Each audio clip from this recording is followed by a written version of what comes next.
और आपको सीधे लिए चलते हैं जयपुर।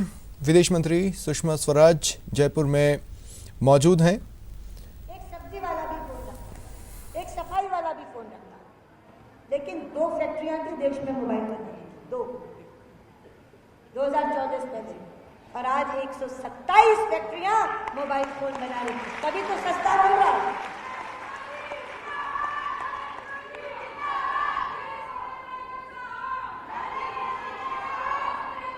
आगे सुन लो,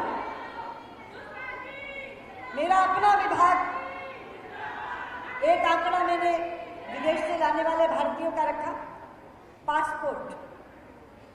इतने बड़े हिंदुस्तान में 77 पासपोर्ट केंद्र थे, 77 पासपोर्ट केंद्र।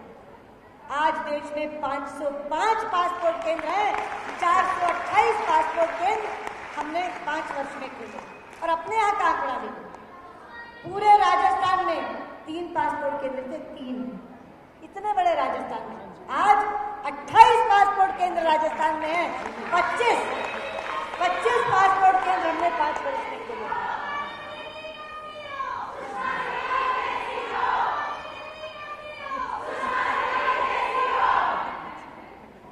इधर पावरफुल है, इधर कम। स्वास्थ्य और शिक्षा की बात की, इधर पावर कम है, इधर ज्यादा है।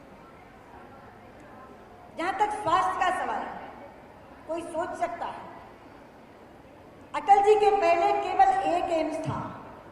मैं स्वास्थ्य मंत्री बनी तो अटल जी के पास ले जाके मैंने एक प्रस्ताव रखा कि मैं 6 एम्स बनाना चाहती हूँ। तो अटल जी का जैसा स्वभाव था, जिस तरह बोलते थे, अरे 54 साल में 1 एम्स और 1 साल में 6 एम्स।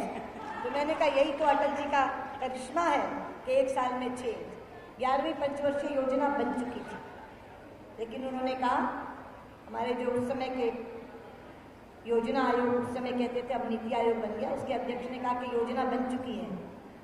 तो उन्होंने कहा कि सुषमा जी कहती हैं क्या सपने लेने छोड़ दूं, क्योंकि योजना बन चुकी है, इसलिए आप हाँ भरिए। और 6 एम्स हम लोग अटल जी के समय लेकर आए, उनमें से राजस्थान में जोधपुर में भी। और आप हैरान होंगे, उस समय बीजेपी के मुख्यमंत्री नहीं थे जब मैंने घोषणा की। उत्तराखंड में नारायण दत्त तिवारी थे, यहाँ अशोक गहलोत थे, दिग्विजय भोपाल में थे, कांग्रेस के नवीन पटनायक उड़ीसा में थे, लालू यादव बिहार में थे, जोगी उस समय छत्तीसगढ़ में थे। और उस समय दिग्विजय ने कहा था कि सुना था एक मुहावरा कि मांगे मिले ना भीख, बिन मांगे मोती मिले, मांगे मिले ना भीख। हमने तो मांगा भी नहीं था और सुषमा जी ने दिया। तो 1 से 7। और थोड़ी देर पहले धौलपुर के मनिया में मुख्यमंत्री अशोक गहलोत ने एक जनसभा को संबोधित किया। संजय जाटव के समर्थन में ये जनसभा आयोजित की गई। इस दौरान सीएम गहलोत ने कांग्रेस की उपलब्धियां लोगों के सामने रखी, साथ ही केंद्र और बीजेपी पर जमकर निशाना साधा।